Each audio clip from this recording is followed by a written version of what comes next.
So guys, there is an important development in foreign policy of India. Ukraine के foreign affairs minister जो हैं Dmytro Kuleba, he has visited India, new Delhi वो आए हैं, and ये बहुत महत्वपूर्ण डेवलपमेंट है हमारी फॉरेन पॉलिसी के लिए। आइए देखते हैं कैसे। देखिए, कुछ महीने पहले ही यूक्रेन और Zelensky was a big critic of India. Hindustan की बहुत आलोचना की गई। सबसे पहली आलोचना यही थी कि उन्होंने यूक्रेन को सपोर्ट नहीं किया यूएनएससी के रेजोल्यूशंस में और रशिया को अपोज नहीं किया। दूसरा, इंडिया ने रशियन चीप ऑयल भी खरीदा। वो उस वक्त खरीदा जब रशिया वो ऑयल बेचकर सैंक्शंस के बावजूद आर्म्स खरीदकर यूक्रेन पर अटैक कर रहा था। तो ये सबसे बड़ी डेवलपमेंट है कि वो हमारा क्रिटिक होकर, हमारा नॉट दुश्मन, आई वुड से क्रिटिक होकर, वो अब हमारे पास दोस्ती का हाथ बढ़ाने आए हैं, डिप्लोमेसी का हाथ बढ़ाने आए हैं। दूसरी इंपॉर्टेंट डेवलपमेंट ये है, from a critic to a friend. और इसके बाद स्विट्जरलैंड में अभी थोड़ी देर में पीस समिट होने वाला है। Yes, there is a peace summit in Switzerland where on the high tables there will be a lot of summit level leaders. America से भी होंगे, यूरोप से भी होंगे, और वो सारे उस समिट को देख रहे होंगे। एंड यूक्रेन ने स्पेसिफिकली इंडिया को भी इनवाइट किया है।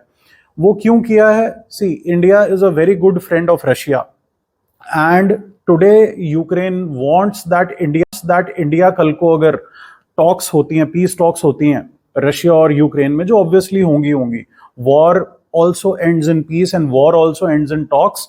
तो उन पीस टॉक्स में भी इनको क्या जरूरत पड़ेगी? इनको इंडिया जैसे एक आर्बिट्रेटर की जरूरत पड़ेगी जिसकी बात रशिया भी सुने।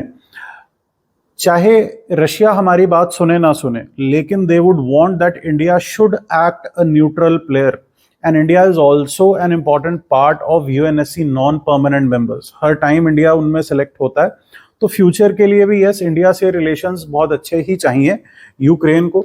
तीसरी चीज जो है, जब मोदी और जेलेंस्की की मीट हुई थी, उसमें जेलेंस्की ने मोदी को एक 10 पॉइंट पीस फॉर्मूला की बात करी थी, और जेलेंस्की ने चाहा था कि इंडिया भी उस 10 पॉइंट पीस फॉर्मूला का समर्थन दे।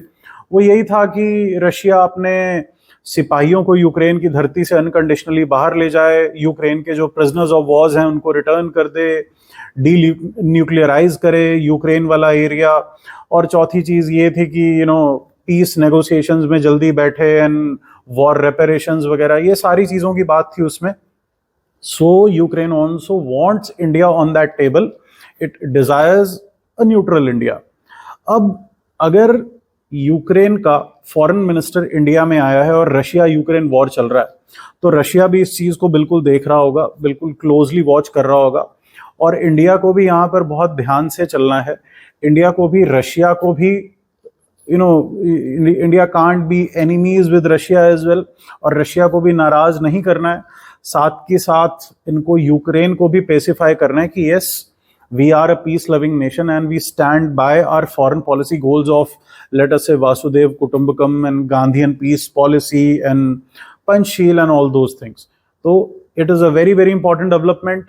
कहाँ के लिए? आपके इंटरव्यूज के लिए और आपके ऑब्वियसली मेंस के लिए।